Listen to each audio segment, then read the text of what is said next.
Kong.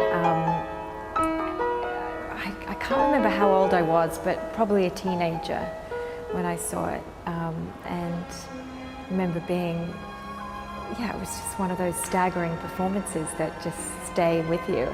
And she was just so wonderful. And scene on the boat, which ended up not being such a great big scene in the movie, but I really studied her in that moment where I think, what do I say? I think this is awfully exciting. I've never been on a ship before.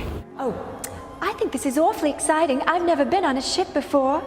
You know, that was her line in the movie, and it's just how she speaks. It's like music. It's so lyrical, and the pitch is perfect, and the movement, and the eyes, and yeah. So I totally ripped her off in that moment. It was a total homage to Fay. It's a question of believing. The director has to believe the scene, the actor or actress has to believe the scene. And so when they were doing that particular scene, when I had to simulate being scared when I first saw Kong. And there's something else I must tell you too. You know, that's one of my favorite scenes. You smile a little, then you listen, and then you laugh. All right? Camera. Now this was 1933. Do you think that it could have helped that 5 years earlier you were working in silent films? That your technique was born in silent films? Because a lot of what you're doing, you're communicating everything with your face. Yes, that's true. Well, that is really quite true. Yeah, yes. I didn't have to make any sounds at all until the last moment, or last few seconds, right? I just knew that I had to keep in motion. I mean, it had to be an interesting scene, and I figured about where I would put my hands, my arms, how I would keep it alive until that moment, you know, when they told me that I was supposed to scream and did. That Marion Cooper said to me, "Scream, Fay, scream for your life." Well, who wouldn't? Even if you could only just imagine a giant creature of that kind, you know? Right.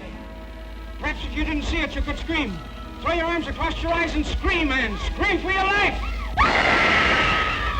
That's exactly what he said. Scream for your life. Wow. Yeah. And you did. And I did. And it became the most famous scream in the history of American motion pictures. I don't know why that scream, because other people scream, and I don't think that. I think my scream is supposed to be a little more, you know, more well known or appreciated than most screams. But I don't understand that really exactly. But I'll take it if that serves to be something that people can appreciate. That was done in one take. That's all, just one take. Because I planned what I wanted to do ahead of time, did it, and they were satisfied with that. Just one take. That's why I like silent films too, because you can express a lot without talking. You really can. That stood you in good stead in King Kong. Yes, yeah, I think so. But I enjoyed that scene because I created that scene.